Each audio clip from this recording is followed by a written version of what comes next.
प्रणाम, मैं गरिमा सिंह। आज बारी है संडे स्पेशल एडिशन की, जिसमें बात होगी मंडल की, कमंडल की और मंडल प्लस कमंडल दोनों की जो राजनीति है, दोनों की राजनीति को साधने की। और ये बात इसलिए कह रही हूं क्योंकि 30 अप्रैल को दरअसल केंद्र सरकार ने बिल्कुल अप्रत्याशित फैसला सुनाया। और यह फैसला जितना अप्रत्याशित है उतना ही बड़ा फैसला भी है।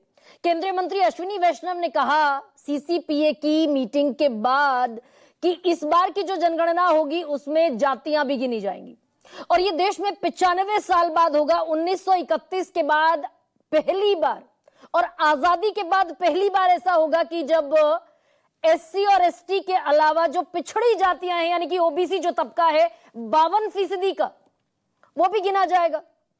अब जैसे ही दरअसल ये ऐलान हुआ वैसे ही बयान आने शुरू हो गए। अखिलेश यादव का भी बयान आया, लालू प्रसाद यादव और तेजस्वी यादव। लालू प्रसाद यादव कहते दिखे सोशल मीडिया साइट एक्स पर, कहा था ना कि कान पकड़कर जातीय जनगणना कराऊंगा। और अगली लाइन दरअसल बड़ी क्रूशियल है क्योंकि जातिगत जनगणना होना भर दरअसल सियासत को नहीं साधता। तो कहा था ना कि कान पकड़कर जातीय जनगणना कराऊंगा और बड़े प्रतिशत में आरक्षण भी दिलाऊंगा, यानी जितनी आबादी उतना हक। और ये बिल्कुल वैसी ही बात है जो राहुल गांधी पिछले 2 साल से कर रहे हैं। जातीय जनगणना कराएंगे और जितनी आबादी उतना हक होगा। 90% भारत की जनता का दरअसल कोई रिप्रेजेंटेशन ही नहीं है। फिर महाराष्ट्र भी हार गई कांग्रेस, हरियाणा भी हार गई, लेकिन मुद्दा छोड़ते नहीं दिखे राहुल गांधी और लगातार संसद तक में भी प्रधानमंत्री मोदी के साथ भी हेड ऑन करते दिखे। अब जब ये ऐलान हुआ उसके बाद बहुत सारे सवाल ये उठे। विपक्ष तो अपनी जीत बताता दिखा कि भाई विपक्ष के ग्राउंड पर आकर खेलना पड़ा, बीजेपी को बात माननी पड़ी, विपक्ष के दबाव में झुकना पड़ा। लेकिन अब ये कहानी दरअसल थोड़ी सी और गहरी है क्या, और वो गहराई है कितनी, ये समझने में भी थोड़ी सी मशक्कत करनी चाहिए। क्योंकि ये हुआ कैसे कि राष्ट्रवाद और हिंदुत्व की तर्ज पर बीजेपी जो अपनी पॉलिटिक्स 2014 में भी 2019 में भी बढ़ाती दिखी कि कोई जाति नहीं है। प्रधानमंत्री नरेंद्र मोदी मात्र 4 जातियां गिनवाते दिखे, गरीब, युवा, महिला, किसान। जात पात में बांटने का पाप भी बताया गया जातिगत जनगणना को। और अचानक एक दिन देश इंतजार ये कर रहा था कि पहलगाम हमले पर बड़ा फैसला होगा, लेकिन बड़ा फैसला क्या निकल कर आया कि जातिगत जनगणना होगी विपक्ष की जो पिच है पिछले कई साल से।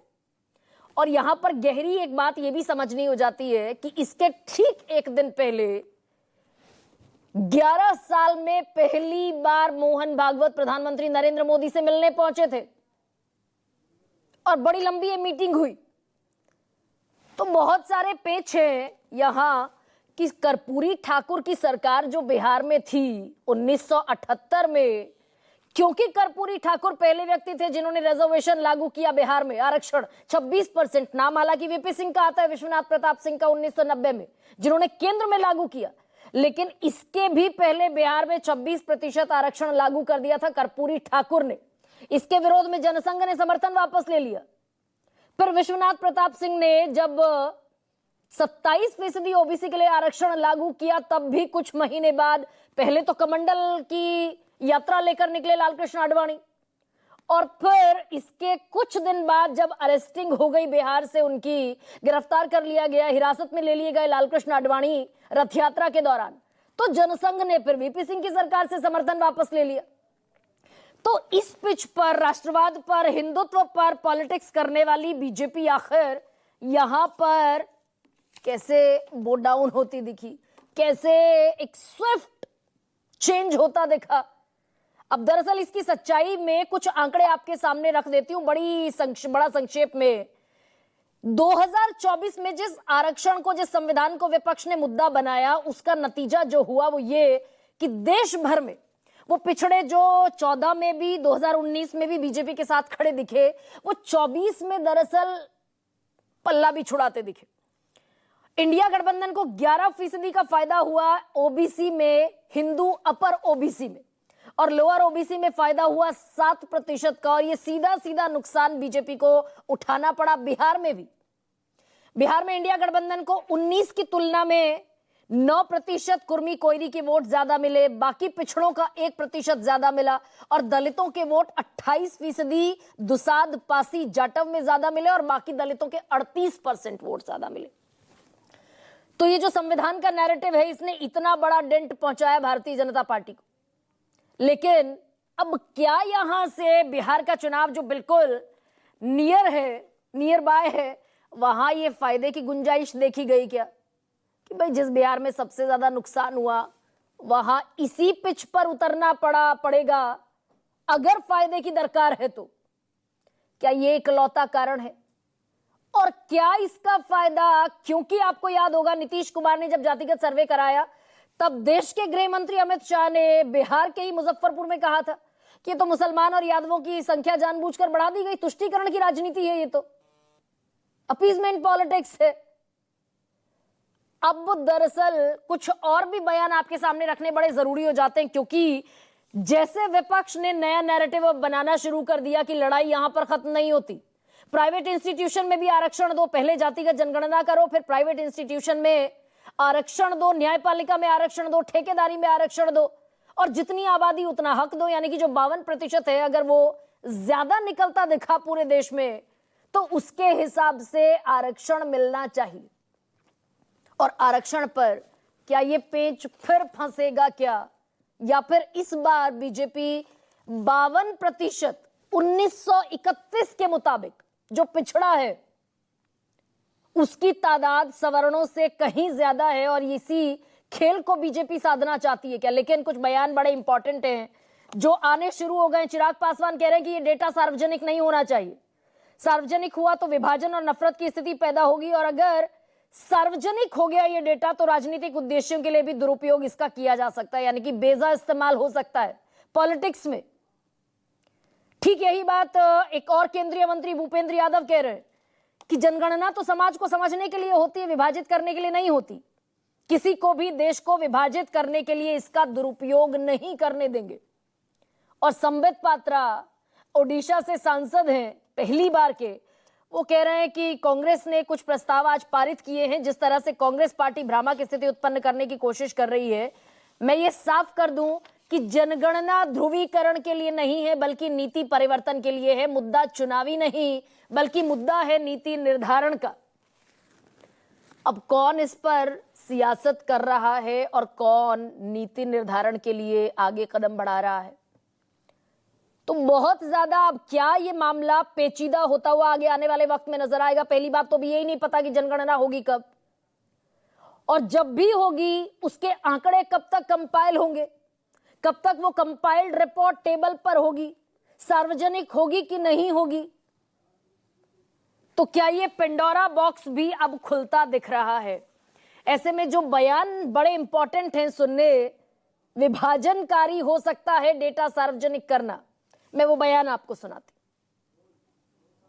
कि मैं चाहता हूं कि जाति आधारित जनगणना हो, बट उसके आंकड़े सार्वजनिक करने की जरूरत नहीं है। ये सरकारों के पास रहने चाहिए ताकि उनकी वर्किंग में उनको सहूलियत मिले। नीति निर्धारण करने के लिए कास्ट सेंसस ये सरकार का एक मूल विषय है। इस जनगणना में भी नॉट फॉर पोलराइजेशन, ये समाज में पोलराइजेशन के लिए नहीं, ये पॉलिसी ट्रांसफॉर्मेशन के लिए मोदी जी करा रहे हैं। डिटेल क्या है, प्रश्नावली कहां है, कोई जानकारी नहीं है। बजट का आवंटन नहीं हुआ है, 50% सीमा का सवाल बाकी है, अनुच्छेद 15(5) का सवाल बाकी है। अगर आप ईमानदारी से करना चाहते हैं तो तेलंगाना मॉडल को आपको अपनाना ही होगा। तो एक और नई लड़ाई कांग्रेस और बाकी विपक्षी दल अब शुरू करते दिख रहे हैं। ऐसे में क्या है आज का सबसे बड़ा सवाल, आपके सामने रखती हूं। जाति की गिनती से पिछड़े होंगे लामबंद, किसका सियासी डिब्बा होगा बंद। और जाति जनगणना राहुल का एजेंडा या बीजेपी की जीत का फंडा।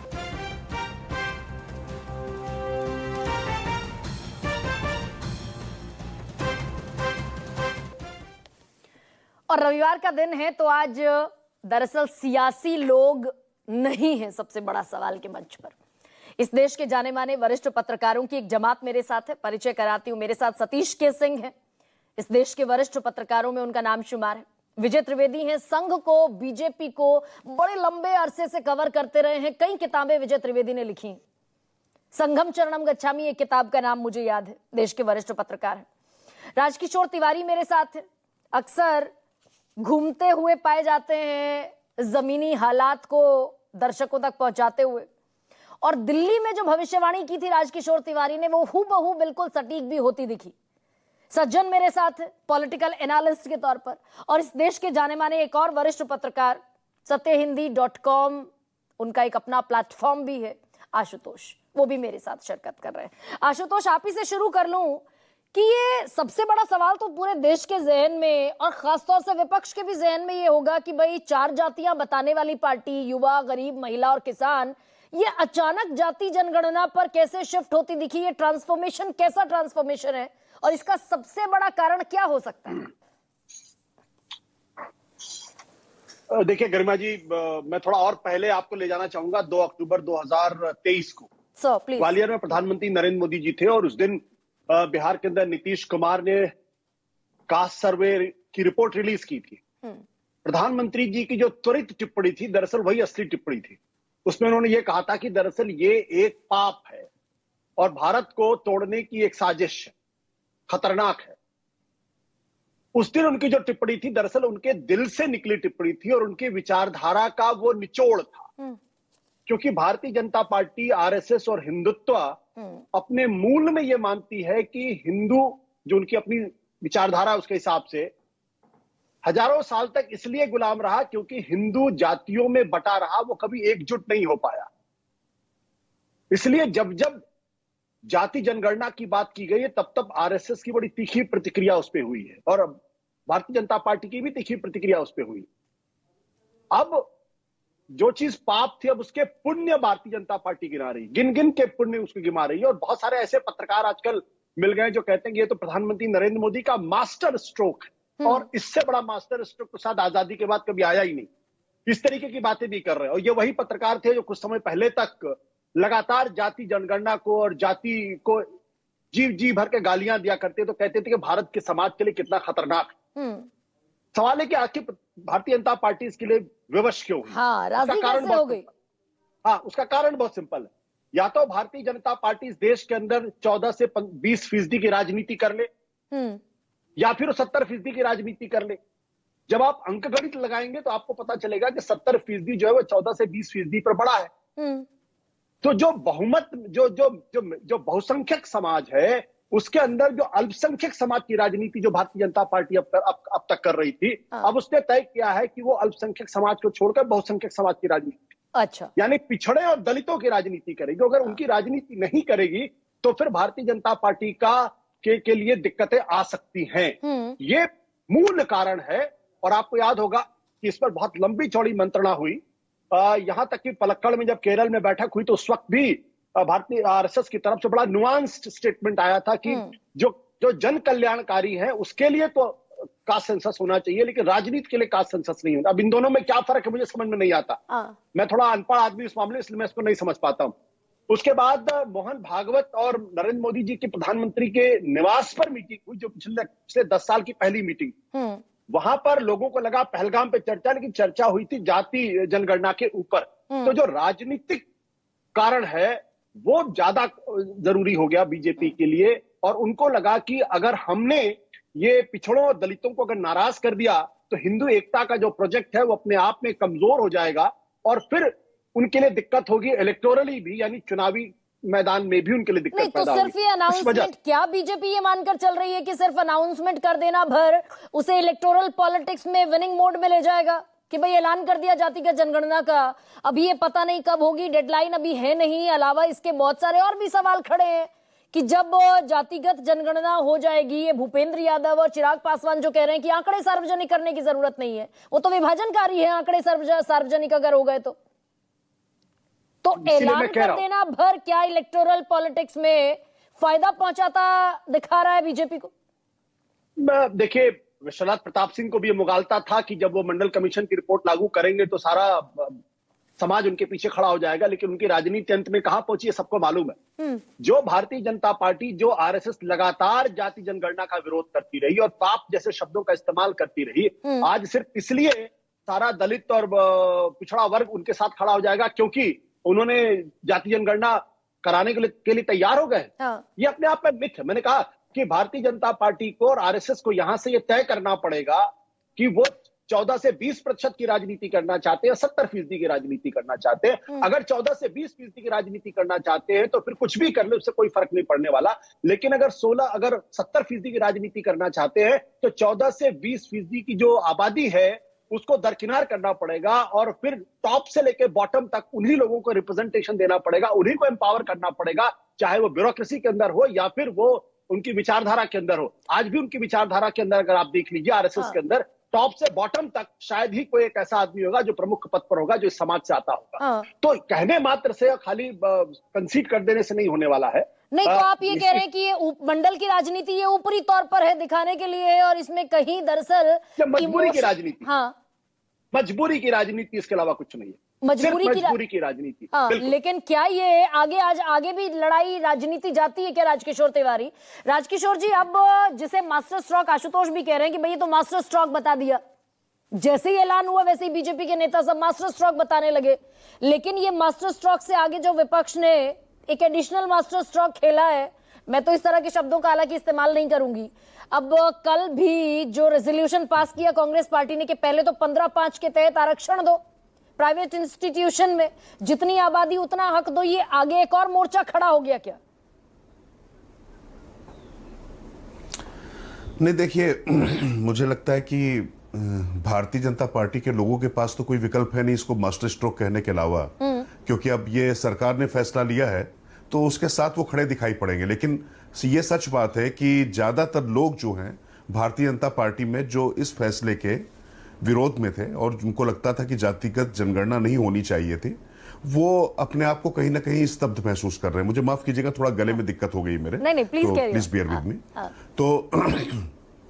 तो ये निश्चित तौर पर हुआ है, लेकिन इसके साथ अब राजनीति यहां पर रुक जाएगी, इससे भारतीय जनता पार्टी को बहुत फायदा हो जाएगा। मतलब मुझे नहीं लगता कि इसमें फायदे वाली कोई चीज दिखाई पड़ती। हाँ, क्या जो नुकसान हो रहा था उसको रोक सकते हैं क्या?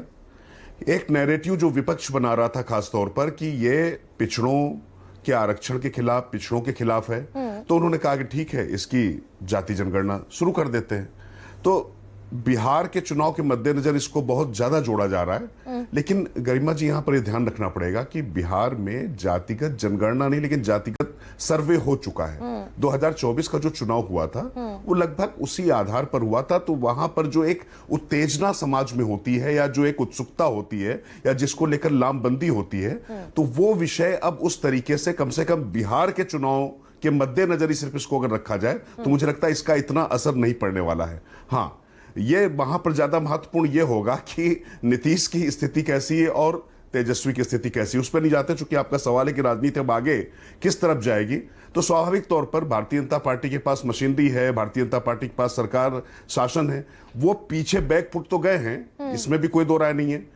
लेकिन उनके यहां से अंदर से भी बार बार तरह की बातें होती रही। गोपीनाथ मुंडे उनके एक नेता हुआ करते थे, वो संसद के अंदर उन्होंने खड़े होकर कहा था कि जातिगत जनगणना होनी चाहिए, जातिगत जनगणना होनी चाहिए। जी, जातिगत जनगणना।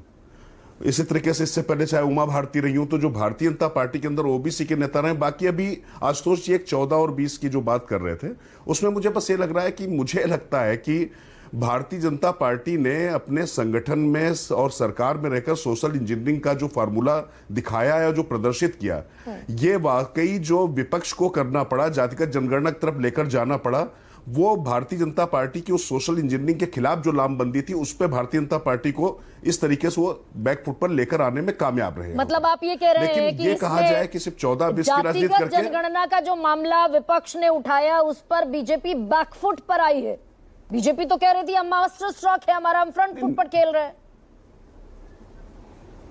नहीं, अब देखिए, मैंने तो आपसे शुरुआत ही इस बात से की ना कि भारतीय जनता पार्टी को जो है, मतलब अब अगर प्रधानमंत्री नरेंद्र मोदी की कैबिनेट कोई फैसला ले रही है तो भारतीय जनता पार्टी के लोग क्या कहेंगे?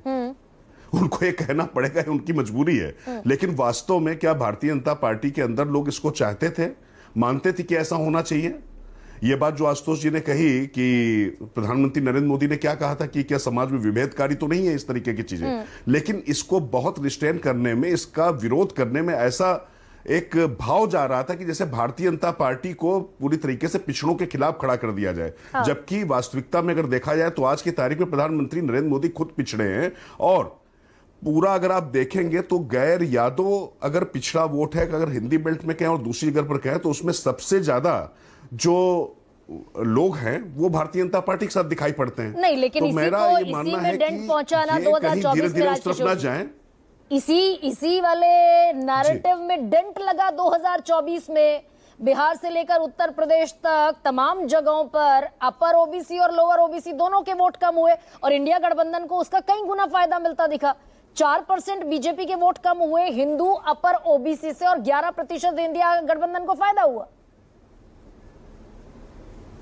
जी निश्चित तौर पर, तो मैं वही कह रहा हूं ना आपसे कि लेकिन उसके बाद कुछ चुनाव हो भी चुके हैं ना, जहां पर महाराष्ट्र में भी उनको झटका लगा था। अगर आप सिर्फ बिहार की बात कर रहे हैं, उत्तर प्रदेश की बात कर रहे हैं, तो बिहार और उत्तर प्रदेश में और बहुत से फैक्टर थे आपस में कि किस तरीके से टिकटों का वितरण हुआ था और तमाम चीजें हुई थी। और संविधान वाला जो नैरेटिव खासतौर से चला था कि संविधान बदल दिया जाएगा और आरक्षण आपका चला जाएगा, ये खासतौर से जो दलित विमर्श में गया उसका बहुत हुआ था। लेकिन अगर आप ये सोचें कि पूरी तरीके से ये पिछड़े वर्ग का वोट और इसको भारतीय जनता पार्टी को इससे सीधे बहुत ज्यादा मतलब उनके पास था ही नहीं, तो मेरे ख्याल से ये तथ्य और जो सामने आंकड़े हैं वो इसकी पैरवी नहीं करते दिखाई पड़ते हैं। वो तो ये दिखाते हैं कि जो पिछड़ा वर्ग है वो भारतीय जनता पार्टी के साथ इंटैक्ट दिखाई पड़ रहा था बहुत ज्यादा, थोड़ा बहुत आगे पीछे तमाम चीजों में होती रही है। तो ये जो नैरेटिव विपक्ष बना रहा था कि इसमें भारतीय जनता पार्टी इसको रोकना चाहती है, तो उसको उन्होंने कम से कम यहां पर डिफ्यूज करने में एक मदद पाई। बाकी एक चीज मैं बस गरिमा जी चाहूंगा जल्दी से कहना, इसी से एक और सवाल पैदा होता है जो आप डिफ्यूजन की बात कर रहे हैं, आप कह लीजिए फिर मैं सवाल पूछूं।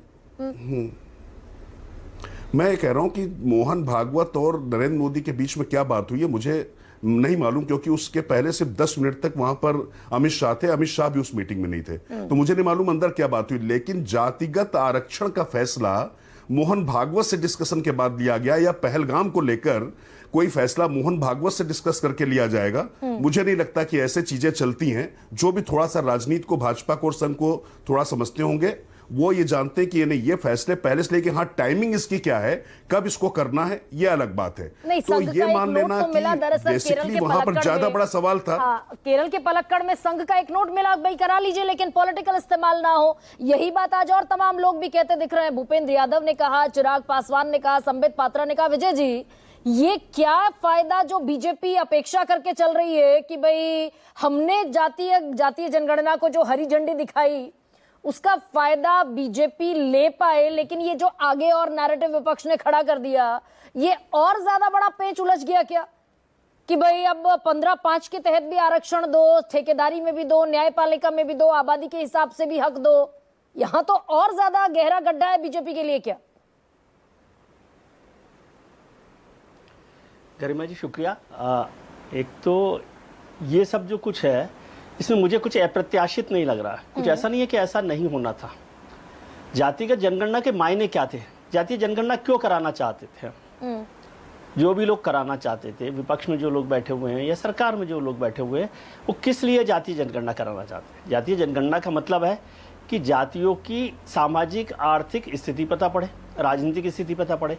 जब वो पता चल जाएगी तो उसका कोई निराकरण करना पड़ेगा ना। एब्सोल्युटली। आप हॉस्पिटल जाते हैं और आप एमआरआई करवाते हैं या एक्सरे करवाते हैं, तो एमआरआई में जो परेशानी आएगी तो आप कहेंगे लो अब तो ये तो बहुत सारा इलाज करवाना पड़ेगा।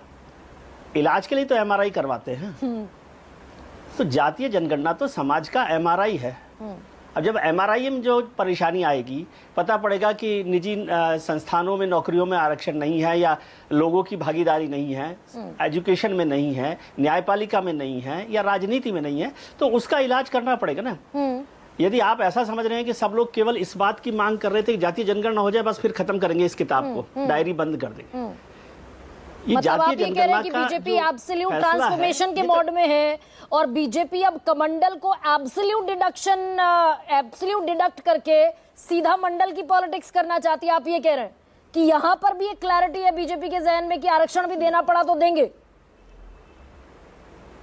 नहीं, मैं ये नहीं कह रहा कि बीजेपी क्या मूड में है क्या नहीं है। मैं कह रहा हूं इसका मतलब ही ये है, इसका मतलब ही है, और मैं समझता हूँ ये आजाद हिंदुस्तान में दूसरी बड़ी घटना है, और वैसे मैं इसको तीसरी मानता हूँ। एक संविधान का लागू होना, उसने एक सामाजिक स्तर पर बदलाव किया था कि सबको बराबरी का मौका दिया था वोट के अधिकार के साथ साथ। दूसरा, मंडल कमीशन का 90 में जो हुआ, उसने तमाम बातें की, एक नई राजनीति दी, नई सामाजिक स्थितियां दी। और तीसरा ये बड़ा फैसला है, और इस फैसले के रिपरकशंस यही होंगे। इसके अलावा अगर कोई समझता हो तो मुझे नहीं पता, और सरकार को भी पता है। लेकिन अब यदि हो वो इस सकता है फैसले आपका को कर रही है, जैसे अलग डिफरेंट मत हो इस पर। भाई कर्पूरी ठाकुर ने जब बिहार में 26% आरक्षण दिया 1978 में, जनसंघ ने समर्थन वापस ले लिया। वीपी सिंह की सरकार ने जब पिछड़ों को 27% का आरक्षण दिया, लालकृष्ण आडवाणी कमंडल की यात्रा लेकर निकले, रथ यात्रा लेकर निकले, और थोड़ी दिन बाद, तकरीबन 2-3 महीने बाद, वो समर्थन वापस ले लिया।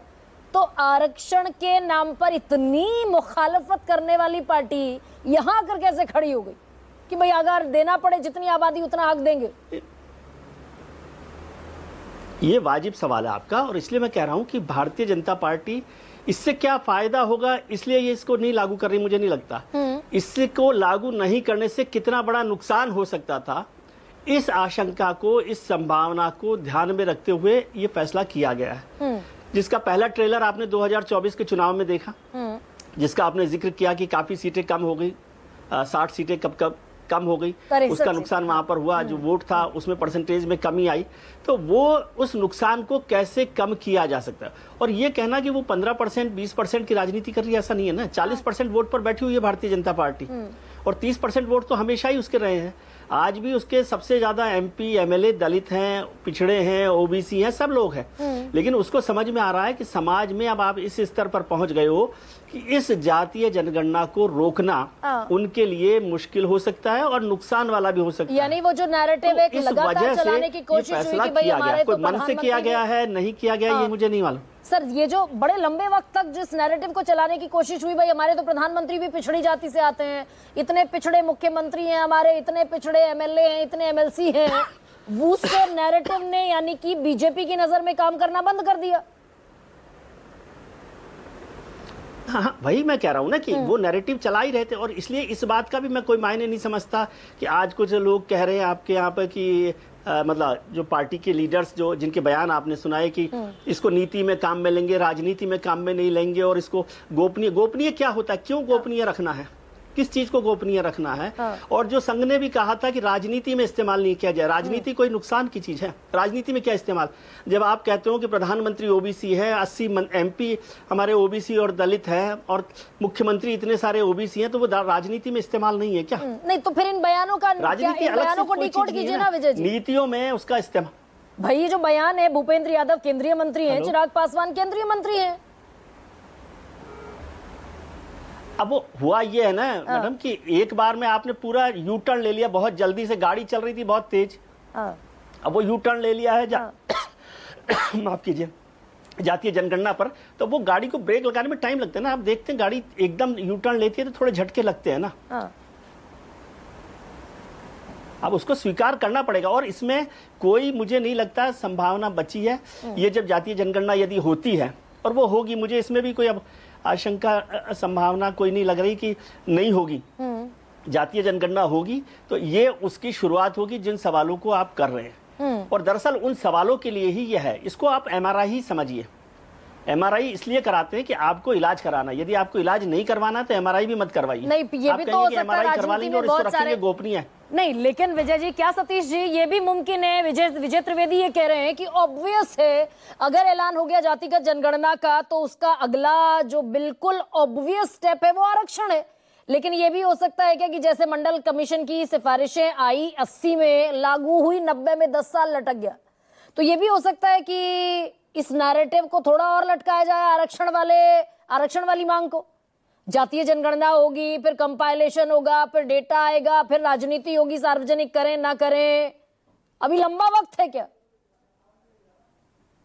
देखिए, एक बहुत बड़ा परिवर्तन हुआ है। परिवर्तन जिसको लोग मास्टर स्ट्रोक बता रहे हैं, जो लोग बताते हैं मास्टर स्ट्रोक, वो तो 0 पर भी आउट हो तो भी मास्टर स्ट्रोक ही बताएंगे। दरअसल उसमें होता क्या है कि जो मास्टर कहता है वही स्ट्रोक चलाना पड़ता है। अब विरोधाभास तो दिखता है जो पार्टी हिंदुत्व हिंदुत्व कहते कहते गला फाड़ फाड़ के चिल्लाती रही, सबका गला फड़वाती रही, उसने एक परिवर्तन किया है। और इसमें ये कहना कि आरएसएस इसके खिलाफ थी, खिलाफ नहीं थी। उनका एक अपना तरीका है कहने का। उनको पता चल रहा था कि जो 80-20 की लड़ाई है वो 80% वाले में तो 80% कहीं कहीं इधर उधर हैं। तो अगर आप सिर्फ 80 की लड़ाई लड़ते हैं तो भी 80 को तो आपको ठीक करना पड़ेगा ना। आप कहते हैं कि पूरा इतिहास में भारत के लोग, भारत के जो किंगडम्स है, राजा है, इसीलिए हारे कि हम लोग अलग अलग बटे हुए थे। तो इसलिए मैं मानता हूं कि एक युगांतकारी परिवर्तन है, समय जरूर लगेगा, एक परिवर्तन जरूर है, और ये विरोधाभास को भी साथ साथ शो करता है। नहीं, अब बीजेपी की तो भाई बात हो आपने गई। कहा- चलिए, आपने कहा कि भाई विरोधाभास है सतीश जी, लेकिन कांग्रेस के भीतर भी ये विरोधाभास है क्या कि भाई जवाहरलाल नेहरू से लेकर राजीव गांधी तक और बीच में इंदिरा गांधी भी आरक्षण के पक्ष में, कांग्रेस भी नहीं खड़ी दिखी। तो जितना स्विफ्ट टर्न बीजेपी ने लिया, कांग्रेस ने भले ही 3 साल पहले ले लिया, ये फायदा कांग्रेस को होता दिखेगा। ये जो बाकी क्षेत्रीय पार्टियां जिनका ये मुद्दा 40 साल से था, वो फायदा ले जाएंगी इसका। तो ये तो राहुल गांधी की बात तो आपने सुनी होगी, अभी भी उनके पार्टी में विरोध होगा। न जात पर न पात पर मोहर लगेगी, हाथ पर, ये सब तो था ही। तो राहुल गांधी ने क्या कहा कि हम लोग लेट हो गए, हम लोगों से गलती हुई। तो उन्होंने भी गलती स्वीकार किया। और जो आंचलिक, पारिवारिक और मंडलवादी पार्टियां हैं, उसका तो ये आधार ही है जातिगत रहा है, वो खास तौर से ओबीसी का। तो वो तो उस नंबर 1 है। नंबर 2 में कांग्रेस है, बीजेपी अब नंबर 3 शायद हो जाए, बेनिफिशियरी के तौर पर। जी, क्या बोल रही हैं? बेनिफिशियरी के तौर पर सर, मान लीजिए विजय त्रिवेदी कह रहे हैं आरक्षण अगला ऑब्वियस कदम है, इसे क्यों मानकर, इसे क्यों नकारा जाए। बीजेपी यहां तक अपना दिमाग बना चुकी है कि आरक्षण देना पड़े, अगर जातीय जनगणना के बाद तो आरक्षण दिया जाएगा। इस फैसले के बाद भी आप कह रहे हैं कि नंबर 3 पर रहेगी बीजेपी बेनिफिशियरी के तौर पर। देखिए, नंबर 3, नंबर 1 भी तो हो सकता है। कुछ तो सोच के फैसला लिया होगा। अब जिस प्रकार से कांग्रेस पार्टी ने अपना ये खड़ा किया नैरेटिव, तो उनको बीजेपी के आक्रामक हिंदुत्व से लड़ने में फायदा हुआ। अगर जो आक्रामक ज्यादा होगा, जो ज्यादा फैसला करेगा, जो ज्यादा हितकारी साबित होगा, जो आरक्षण की सीमा बढ़ाएगा, जो करेगा, वो उसको फायदा तो होगा। लेकिन विरोधाभास है, इसमें कहीं से दो राय नहीं है। अब एक बात मैं आपको बता दूं, भारतीय जनता पार्टी में एक पिछड़े जातियों का एक धड़ा या एक प्रवाह पहले से चलता आया। ये कोई नई बात नहीं है, लेकिन वो दब जाता था। क्या पता अब एक नए युग की शुरुआत हो रही हो, तो पिछड़े लोगों को आगे बढ़ाने में मास्टर स्ट्रोक हो। मैं नहीं कहता कि मास्टर स्ट्रोक नहीं हो सकता, लेकिन डैमेज कंट्रोल मुझे ज्यादा लगता है। और जिस समय लोग कह रहे हैं बटोगे तो कटोगे, हम एक हैं तो सेफ हैं, कह रहे हैं कि ये विभाजनकारी है, अर्बन नक्सलियों का काम है, उसमें ये यू टर्न जैसा लगता है। लेकिन भारतीय जनता पार्टी जो यू टर्न करती है, वो मास्टर स्ट्रोक बन जाती है। और जो लोग मास्टर होते हैं किसी राजनीति का, किसी नैरेटिव का, उनका कुछ पता ही नहीं चलता है। नहीं, अब तो ये तो अब अपना इलेक्शन मशीनरी की कामयाबी भी तो है सतीश जी। सज्जन, ये हुआ क्या दरअसल, आप तो बहुत अच्छे से इसे बेसिकली एक्सप्लेन करते हैं, हुआ क्या ये और क्या अब ये भी बात सामने आएगी क्या कि 25 में अगर जातिगत जनगणना शुरू हुई, 26 तक काम खत्म हुआ, फिर कंपाइलेशन होते होते 27 तक बात पहुंचेगी, और वो जो महिला आरक्षण रुका हुआ है इसी के चलते फिर परिसीमन होगा, फिर महिला आरक्षण होगा, यहीं तक 29 का चुनाव लड़ लिया जाएगा 29 का, कि भाई करते करते। निश्चित ये सब बातें तो नहीं थी हैं कि कोई भी सरकार की योजना होती है उसमें बहुत सारे आयाम देखे जाते हैं। लेकिन यहाँ पे एक पक्ष जिसको मैं खासकर एम्फेसाइज करना चाहता हूं कि आप जनगणना को सब कैटेगराइजेशन के विमर्श के साथ देखें कि अभी तक क्या था कि 80 के दशक के बाद और 90 के दशक में, चाहे वो दलित मूवमेंट हो, चाहे वो मंडल के बाद पिछड़ों का मूवमेंट हो, उसमें उसके अंदर जो विसंगति थी जातियों की, कि कुछ खास जातियों को लाभ हो रहा था और बाकी पिछड़ रहे थे, तो वो बातें खुल के नहीं आ रही थी। बाद में विसंगति पिछड़ों में और दलित विमर्श में इसी बात से आई कि बहुसंख्यक जाति, उन्होंने महसूस किया, चाहे वो पिछड़ों की हो चाहे दलितों की हो, कि साहब ये जो दलित विमर्श है, यूनाइटेड दलित या यूनाइटेड ओबीसी, ये हमेशा जो बेटर ऑफ है, जो थोड़े से संपन्न है, जो थोड़े पैसे वाले हैं या दबंग आप कह ले, उनके हित में काम करता है। तो एक बड़ा जो कर्पूरी ठाकुर मॉडल आप कह रही हैं, उसने इसी विसंगति को साधा था। 26% जो आरक्षण की बात आप कह रही हैं कर्पूरी ठाकुर का, उसमें तो 60% जो शेयर था, मतलब महिलाओं को और आर्थिक सवर्णों को छोड़ दे तो बाकी बचे में 20% में 12% जो था वो अति पिछड़ों को, और केवल 8% वो पिछड़ों को था। और उसका विरोध उस समय बीपी मंडल साहब जो जनता पार्टी के सांसद थे, उन्होंने किया था। ये आप पिछड़ों को क्यों विभाजित कर रहे हैं? और जब मंडल कमीशन लागू हुआ और जब बीपी मंडल दूसरे पिछड़े आयोग के चेयरमैन बने, तो उन्होंने क्या किया कि कर्पूरी ठाकुर ने जो वो विसंगति को साधा था कि साहब पिछड़ों को एक अलग विमर्श होना चाहिए, लेकिन पिछड़ों के अंदर भी विमर्श को साधना चाहिए, उन्होंने उसको कोलैप्स कर दिया कि नहीं साहब, अंदर में कोई सब कैटेगराइजेशन नहीं होगा। अब ये बात इसलिए महत्वपूर्ण है कि जब आप बीजेपी की हिंदुत्व को देखें, बीजेपी का हिंदुत्व पिछड़ों का हिंदुत्व है, पहली बात। दूसरा, वो कौन पिछड़े? ये वो पिछड़े हैं जो दबंग पिछड़े, जिन्हें आप आमतौर पर मानते हैं, उनसे अलग।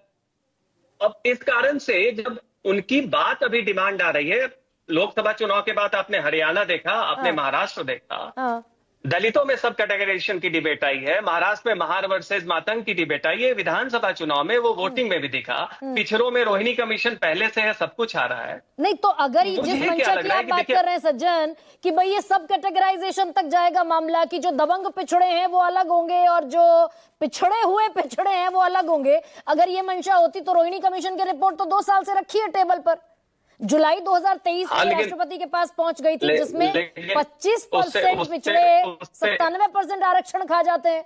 भाई कर देते हैं आप सब क्लासिफिकेशन। नहीं गरिमा जी अभी तक क्या हो रहा था कि जब भी इस तरह की कोई आयोग की रिपोर्ट लागू होती थी, सुप्रीम कोर्ट तक मामला पहुंचता था, वो हम हमेशा कहते थे कि भाई 1931 के बाद आपके पास डेटा कहाँ है? तो आयोग इस डेटा के साथ, जनगणना के साथ जब वो रिपोर्ट होगी, तो मुझे क्या लगता है, ये मेरा मत है कि बीजेपी एक बहुत मजबूत स्थिति में होगी, क्योंकि एक तो सब कैटेगराइजेशन न्याय संगत है कि भाई वो सबसे जो पिछड़े हैं उनको भी ध्यान में दिया जाए पिछड़ों के बीच में। दूसरी बात, इसका राजनीतिक फायदा बीजेपी को है, क्योंकि जो पिछड़ा हुआ पिछड़ा है और जो कमजोर दलित है, जिसमें अब एक भावना जग रही है यूनिटी की। आप देखें वाल्मीकि वर्सेस जाटव हो गया था जब सब कैटेगराइजेशन का डिबेट हुआ था हरियाणा और यूपी में, ये ट्विटर पे चल रहा था। तो ऐसी स्थिति में राजनीतिक तौर पे तो ये बीजेपी को फायदा कर ही रहा और न्याय संगत भी है। मतलब आप ये कह रहे हैं कि जिन पार्टियों ने, आप ये कह रहे हैं सज्जन, जिन पार्टियों ने, क्षेत्रीय पार्टियों ने 30 साल की 40 साल की लड़ाई लड़ी, भाई नीतीश कुमार उस वक्त कह रहे थे 1994 में संसद के पटल पर कि जितनी आबादी उतना हक मिलना चाहिए, तो जो 30 साल से 40 साल से लड़ाई लड़ रहे हैं उनसे ज्यादा बेनिफिटेड होगी बीजेपी, आप ये कह रहे हैं? बेनिफिटेड भी होगी। और एक और विसंगति देखिए गरिमा जी, कि जितने लोग बीजेपी से पहले कास्ट सेंसस की बात कर रहे थे, चाहे कांग्रेस हो चाहे बाकी पार्टियां हो, ज्यादातर इनमें सब कैटेगराइजेशन के विरोधी हैं। तो जो पिछड़ा हुआ पिछड़ा है या जो दलितों में जो राजनीतिक तौर से अभी तक हाशिए पे रहा है, वो दलित, वाल्मीकि, खटीक, मातंग, माडिगा, ये इन दलितों, जब आप कास्ट सेंसस की बात करें तो किसके वेंटेज पॉइंट से आप कर रहे हैं? अगर आप दबंग पिछड़े, राजनीतिक तौर पे मजबूत दलित, उनके पक्ष से कर रहे हैं, तो वो कास्ट सेंसस बहुसंख्यक पिछड़ी जातियां जो पिछड़ी हुई हैं और जो दलितों की बहुत सारी जातियां, अब देखिए चंद्रबाबू नायडू पक्ष में है। नहीं, लेकिन ये लटक गया ना मामला। लेकिन सज्जन भाई 25 में शुरू होगा, 26 तक खत्म होगा, 27 तक कंपाइलेशन होगा, 28 तक मान लीजिए तमाम चीजें, फिर इलेक्शन सर पर आ जाएंगे, फिर कहेंगे कि परिसीमन भी होना है। तो ये सामाजिक न्याय जिसे मास्टर स्ट्रोक सतीश जी भी कह रहे हैं, ये तो लटक गया ना सोशल जस्टिस। भाई 5 साल तो कह लीजिए, अभी मिनिमम 5 साल तो लटक ही गया। नहीं देखिए, डेटा तो वैसे भी आते आते 4-5 साल लग जाता, आप कितना भी फास्ट करवाएं। 2025 में शुरू हो रहा है, कम से कम 3-4 साल तो डेटा की पूरी कलेक्शन के बाद, पूरी डेटा एनालिसिस, प्रोसेसिंग, उसमें कास्ट, क्लास, रीजन, तमाम तरह की होती है, और हम लोग जानते हैं 2011 का डेटा 2016-17 तक आता रहा। तो वो बात अब सरकार हो सकता है इसमें कुछ द्रुत गति से कुछ बहुत ही अब क्या स्केल और द्रुत गति स्पीड को से हो बढ़ाया है। पाएगा आशुतोष जी? सर, ये जितनी द्रुत गति से सज्जन कह रहे हैं, मान लीजिए जबरदस्त रफ्तार से ये काम होता है, तो 29 तक क्या ये मामला अपने परिणति तक पहुंचता दिखेगा कि भाई सबको जितनी आबादी उतना हक मिल जाएगा, या विपक्ष के पास 29 में भी मुद्दा रहेगा ये? देखिए गरिमा जी, हमारे समाज में जो हजारों साल से जो रूढ़ियां थी, आप सोचती कि 2029 तक आज तक वो टूट जाएंगी, तो ऐसा होता नहीं है ना।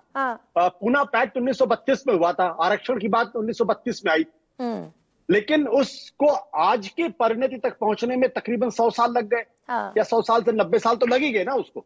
मैं जो कह रहा हूं कि ये इतिहास की एक दिशा है जो अब एक सही दिशा में आती हुई दिखाई पड़ रही है। अब इसको वापस नहीं पलटा जा सकता। मैं एक बात जो कहना चाहता हूं कि ये कहा जाता है कि नरेंद्र मोदी जी पिछड़े हैं, या हमारी कैबिनेट में 80% या 40% या 20% पिछड़ों के हमने रिप्रेजेंटेशन दे दिया। अरे आप कौन होते हो तो रिप्रेजेंटेशन देने वाले? जो समाज में 70% है उनको आप ऑब्लिगेशन के संदर्भ में बात करते हो। आप कहते हैं मैंने आपको ऑब्लाइज कर दिया। देखिए, मैंने एक पिछड़ा प्राइम मिनिस्टर दे दिया, मैंने पिछड़े कैबिनेट में डाल दिए। कभी ये चर्चा हुई कि हमारा प्राइम मिनिस्टर ब्राह्मण है या हमारी कैबिनेट में 40% ब्राह्मण? कभी चर्चा होती? नहीं चर्चा होती, क्योंकि स्वाभाविक बात मानी जाती। महत्वपूर्ण सवाल क्या है? जो क्रक्स ये है कि आरएसएस की फिलॉसफी है समरस समाज की बात करती है। सवाल दिक्कत यहीं पे आ जाती है, समरस नहीं समावेशी समाज की बात करनी चाहिए। ये जो आपको लगता है कि सारी जातियां हार्मनी में रहे, एक दूसरे के प्रति पीसफुल कोएग्जिस्टेंस में रहे, और जो अपर कास्ट का वर्चस्व है उसको चुनौती ना दे, उसको वो चैलेंज ना करें। जब आप समावेशी समाज की बात करते हैं तो वहां एसिमिलेशन की बात होती है। सारी जातियां अपनी आइडेंटिटी को भूलकर वहां पे एक इंसान के तौर पर, एक हिंदू के तौर पर, एक भारतीय के तौर पर रहना चाहिए। इसकी बात आरएसएस नहीं करता। इसलिए मैंने कहा कि वो अपर कास्ट की पॉलिटिक्स करती है। भले ही नरेंद्र मोदी पिछड़ों के नेता है, पिछड़े जाति के हैं, लेकिन उनकी पूरी पॉलिटिक्स अपर कास्ट की पॉलिटिक्स है। और अपर कास्ट की पॉलिटिक्स ये है कि जो 14 से 20% की आबादी है, उसका जो वर्चस्व हजारों साल से बना हुआ है, वो वर्चस्व एज इट इज बना रहना चाहिए।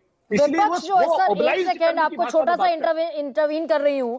ये जो विपक्ष का मुद्दा अब नया जो 8 पॉइंट और 7 पॉइंट और रेजोल्यूशन जो पारित हो रहे हैं कि भाई इतने तक बात नहीं बनेगी कि जनगणना का ऐलान कर दिया, जातियां भी गिनी जाएंगी। अभी तो आरक्षण देने की शुरुआत करो, 15(5) के तहत प्राइवेट इंस्टीट्यूशन में आरक्षण दो। ये लड़ाई यहीं से शुरू हो गई क्या दूसरी एक बार फिर? ये लड़ाई अंततः वहां पे जाएगी जब ये लोग कहेंगे कि आज हमारा प्राइम मिनिस्टर ब्राह्मण है। जिस दिन ये समाज कहने लगेगा, उस दिन आप मानिएगा कि ये लड़ाई पिछड़ों की, दलितों की अपने उत्कर्ष पर पहुंच गई। मैं जो बात कहना चाहता हूं, अभी क्या होती है कि देखिए नैरेटिव को कैसे बदला जाता है। पिछड़ों में जो दबंग हैं, अभी हमने ये कहा कि हिंदुओं में जो दबंग थे, अपर कास्ट में जो दबंग थे, जो 2000 से 3000 साल से अपना कब्जा जमाए हुए थे, लेकिन पिछड़ों में दबंग की बात हम करते। जब लालू यादव की चर्चा होगी तो उनको जंगल राज से जोड़ दिया जाता है। जब मुलायम सिंह यादव, अखिलेश की चर्चा होती तो उनको गुंडा राज से जोड़ दिया जाता। मायावती की चर्चा होती तो भ्रष्टाचार से जोड़ दिया जाता। क्या सारा भ्रष्टाचार और क्या जंगल राज की यही पिछड़ी जातियों के लोग करते थे क्या? और ये जो मांग निकलकर सामने आ रही है, चिराग पासवान कह रहे हैं कि सार्वजनिक ना हो, यही भूपेंद्र यादव कह रहे हैं सार्वजनिक नहीं होगा तो ये सोशल जस्टिस पूरा होता दिखेगा क्या? और क्या ये भी एक लाइन ऑफ एक्शन हो सकता है कि सार्वजनिक ना करें, अपनी पॉलिसी मेकिंग के लिए इस्तेमाल करें, जो पलक्कड़ में सुनील आंबेडकर ने कहा था? देखिए, भारतीय जनता पार्टी अगर वही गलती करेगी जो कांग्रेस ने गलती की। जब मंडल कमीशन लगा तो कांग्रेस पार्टी ने इसका विरोध किया एक तरीके से। आज अगर आप कास्ट सेंसस की बात करते हैं तो चौड़े के साथ कहिए ना, कास्ट सेंसस की एक ए से लेकर जेड तक सारी बातों से मैं सहमत हूं। जो डेटा कलेक्ट होगा पब्लिकली, और अगर भारतीय जनता पार्टी के लोग ये नहीं करेंगे तो उनकी हालत भी कांग्रेस जैसी होगी। आज की तारीख में जो दलित पिछड़ों का जो कॉन्शियसनेस है, जो चेतना है, वो इस बात को सुनने के लिए तैयार नहीं है। तो कांग्रेस की भी लोगों ठीक है, बीजेपी की भी हालत वो जो कांग्रेस की रही और है भी। दरअसल सतीश जी, ये सामाजिक न्याय कब तक अपनी परिणति तक पहुंचता दिखेगा? और ये जो आगे की मांग है, बीजेपी अब अपना माइंड मेकअप कर चुकी है कि भाई ये सारी चीजें माननी पड़ेंगी, तभी जाकर जातिगत जनगणना का फैसला हुआ, या फिर ये यहीं पर इस नैरेटिव को रोक देने की एक पॉलिटिकल कोशिश है? देखिए, तात्कालिक रूप से डैमेज कंट्रोल है और बहुत तरह की शक्तियां आरएसएस समूह में काम कर रही होंगी। देखते हैं आगे क्या हो सकता है। मैं कोई प्रिडिक्शन नहीं कर सकता, नंबर 1। नंबर 2, हम तो यहाँ देख रहे हैं इस पैनल में ही 2 लोग ऐसे हैं जो लोग इसी घटना के मतलब उतना पक्षधर नहीं लगते थे। मैंने कहा कई जगह कि ये देखिए ये बीजेपी सरकार ही कराएगी, है कि नहीं? तो कराना है, वो अब देखते हैं वो कैसे आगे ले जा सकते हैं। लेकिन देखिए अभी तो भारतीय जनता पार्टी जातिवादी तो हो गई, जातिवादी हो, हिंदुत्ववादी से अब जातिवादी हो गई, इतना है। अब अभी कोई प्रेडिक्शन नहीं किया जा सकता। ये बात निश्चित रूप से है कि जो इसके मूल में है, मूल में प्रधानमंत्री जी तो 4 जाति की बात करते थे, मैं बहुत खुश होता था सच बताऊं तो, कि भाई 4 जाति की बात आप करो, उसके लिए हल्ला नहीं करना है, आप 4 जाति की चीजों को बढ़ाओ और उस हिसाब से सामाजिक आर्थिक जो भी परिवर्तन करना है करो। लेकिन अब 4 जाति खाली बोलेंगे, दरअसल मेरे हिसाब से ये समूचा जो ये सामाजिक आर्थिक व्यवस्था है, मैं ऐसा समझता हूं इसके मूल में जो है ना इकोनॉमिक डेप्रीवेशन है। जाति वाला तो समाज, देखिए कॉन्स्टिट्यूशन जब आया तो बराबरी तो हो गई, जो कि 10,000 साल का भी अगर भारत का इतिहास हो तो कभी नहीं हुआ, वो एक कॉन्स्टिट्यूशन से हो गया।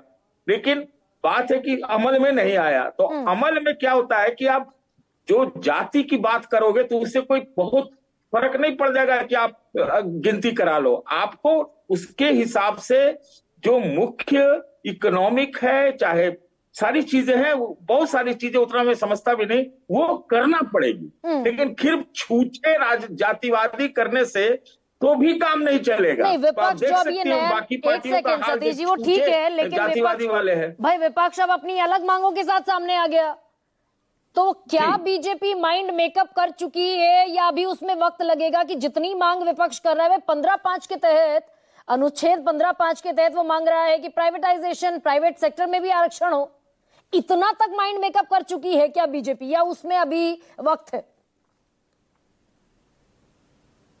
हमें आप पूछ रही हैं? एब्सोल्युटली सर, आप ही से सवाल है।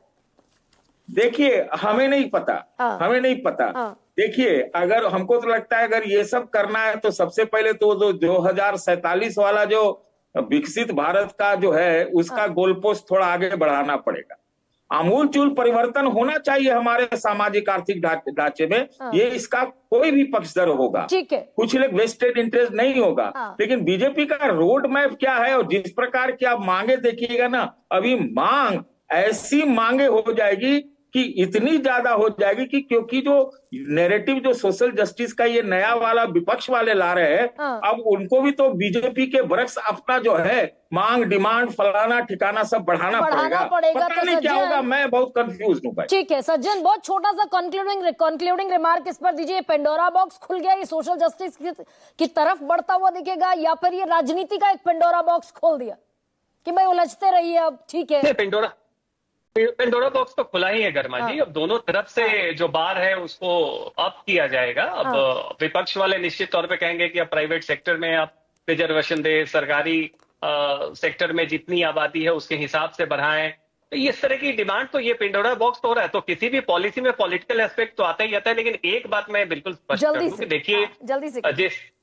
जी बिल्कुल एक लाइन पे, जो अभी हम लोग वैश्विक आर्थिक स्थिति में जिस तरीके से हुए हैं, चाहे कितना ही उथल पुथल हो जाए, आप कैपिटल को किसी एक देश के नीति से नहीं बांध सकते हैं। वो एक देश में नीति आई तो प्राइवेट सेक्टर में एक वॉलंटरी तो आप अपील कर सकते हैं, लेकिन आप ये कहें कि वहां पे भी आप रिजर्व डिमांड जरूर उठेगी, लेकिन ये संभव नहीं है। फिर वो भारत से कहीं और चले जाएंगे। लेकिन सरकारी क्षेत्र में जरूर बदलाव हो सकता है। दरअसल डिबेट फिर संविधान पर आएगी, क्योंकि ये कॉन्स्टिट्यूशनल है। अगर आप अनुच्छेद 15(5) पढ़ेंगे तो 15(5) में यही है कि कोई भी राज्य चाहे सरकारी सहायता प्राप्त हो, सरकारी सहायता प्राप्त नहीं हो, प्राइवेट इंस्टीट्यूशंस में पिछड़ों को अगर देना है उनका हिस्सा आगे बढ़ाने के लिए तो दिया जा सकता है। ये 15(5) अनुच्छेद कहता है।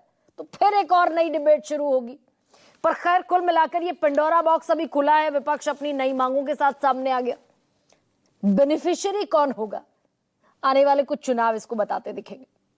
सबसे बड़ा सवाल में इतना है।